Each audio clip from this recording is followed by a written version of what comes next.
আজকে রাতের ডিনারটা ভীষণ সিম্পল কিন্তু টেস্টি। হ্যাঁ, দেখতেই পেলে ডিম নিয়েছি আর এখানে আলু, পেঁয়াজ আর কাঁচা লঙ্কা। বানাবো ডিমের কি বলো তো, কী বানানো যেতে পারে? তোমরা বুঝেই গেছো। আর এইদিকে ডিমটা আমি একটু ভুজিয়া করে নিচ্ছি। হ্যাঁ, ভালোই লাগে বেশ খেতে, তাই না বলো? গরম গরম বেশ কিন্তু টেস্টি লাগে।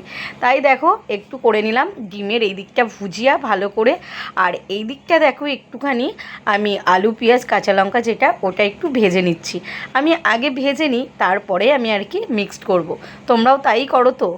আমি এইভাবেই করি। আর এই দেখো ডিমটাকে ভালো করে দেখো সুন্দর করে কড়া করে একটু ভুজিয়া করে নিয়েছিলাম।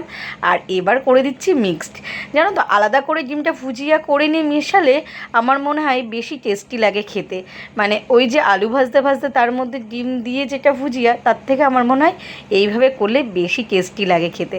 আর সাথে করে নিয়েছিলাম পরোটা। এটাই ছিল আজকের ডিনার। সবাইকে গুড নাইট, টাটা।